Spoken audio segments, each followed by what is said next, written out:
This lamp that I've got is pretty good, but the lamp next door is much better. I wouldn't be in business very long. It wouldn't work. If I were ethical, it wouldn't work.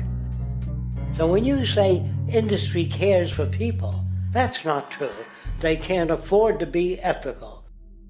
So your system is not designed to serve the well-being of people. If you still don't understand that, there would be no outsourcing of jobs if they cared about people. Industry does not care. They only hire people because it hasn't been automated yet. So don't talk about decency and ethics. We cannot afford it and remain in business. It is important to point out that regardless of the social system, whether fascist, socialist, capitalist, or communist, the underlying mechanism is still money, labor, and competition. Communist China is no less capitalistic than the United States. The only difference is the degree by which the state intervenes in enterprise. The reality is that monetaryism, so to speak, is the true mechanism that guides the interests of all the countries on the planet. The most aggressive and hence dominant variation of this monetaryism is the free enterprise system. The fundamental perspective, as put forth by early free market economists like Adam Smith, is that self-interest in competition leads to social prosperity, as the act of competition creates incentive, which motivates people to persevere. However, what isn't talked about is how a competition-based economy invariably leads to strategic corruption, power and wealth consolidation, social stratification, technological paralysis, labor abuse, and, ultimately, a covert form of government dictatorship by the rich elite. The word corruption is often defined as moral perversion. If a company dumps toxic waste into the ocean to save money, most people recognize this as corrupt behavior. On a more subtle level, when Walmart moves into a small town and forces small businesses to shut down for they are unable to compete, a gray area emerges. For what exactly is Walmart doing wrong? Why should they care about mom-and-pop organizations they destroy? Yet, even more subtly, when a person gets fired from their job because a new machine has been created which can do the work for less money, people tend to just accept that as the way it is, not seeing the inherent corrupt inhumanity of such an action. Because the fact is, whether it is dumping toxic waste, having a monopoly enterprise, or downsizing the workforce, the motive is the same: profit. They are all different degrees of the same self-preserving mechanism, which always puts the well-being of people second to monetary gain. Therefore, corruption is not some byproduct of monetaryism. It is the very foundation. And while most people acknowledge this tendency on one level or another, the majority remains naive as to the broad ramifications of having such a selfish mechanism as the guiding mentality in society. Internal documents show that after this company positively, absolutely knew that they had a medication that was infected with the AIDS virus, they took the product off the market in the U.S. and then they dumped it in France, Europe, Asia, and Latin America. The U.S. government allowed it to happen. The FDA allowed this to happen. And now the government is completely looking the other way. Thousands of innocent hemophiliacs have died from the AIDS virus. This company knew absolutely that it was infected with AIDS. They dumped it because they wanted to turn this disaster into a profit. So you see, you have built-in corruption. We're all chiseling off each other, and you can't expect decency in that sort of thing. And feeling that, they don't know who to elect. They think in terms of a democracy, which is not possible in a monetary-based economy. If you have more money to advertise your position, the position you desire in government, that isn't a democracy. It serves those in positions of differential advantage. So it's always a dictatorship of the elitists, the financially wealthy.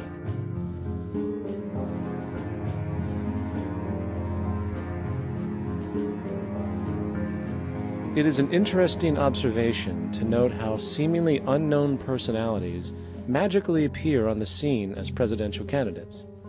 Then, before you know it, somehow you are left to choose from a small group of extremely wealthy people who suspiciously have the same broad social view. Obviously, it's a joke. The people placed on the ballot are done so because they have been pre-decided to be acceptable by the established financial powers who actually run the show. Yet, many who understand this illusion of democracy often think, if only we could just get our honest, ethical politicians in power, then we would be okay. Well, while this idea, of course, seems reasonable in our established-oriented worldview, it is, unfortunately, another fallacy. For when it really comes down to what is actually important, the institution of politics, and thus politicians themselves, have absolutely no true relevance as to what makes our world and society function. It's not politicians that can solve problems. They have no technical capabilities. They don't know how to solve problems. Even if they were sincere, they don't know how to solve problems. It's the technicians that produce the desalination plants.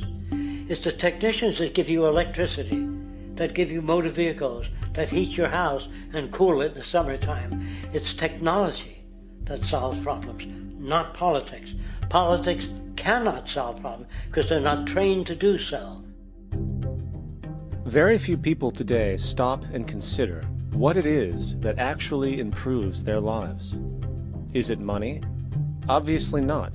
One cannot eat money or stuff money into their car to get it to run. Is it politics? All politicians can do is create laws, establish budgets, and declare war. Is it religion? Of course not. Religion creates nothing except intangible emotional solace for those who require it. The true gift that we as human beings have, which has been solely responsible for everything that has improved our lives, is technology. What is technology? Technology is a pencil, which allows one to solidify ideas on paper for communication.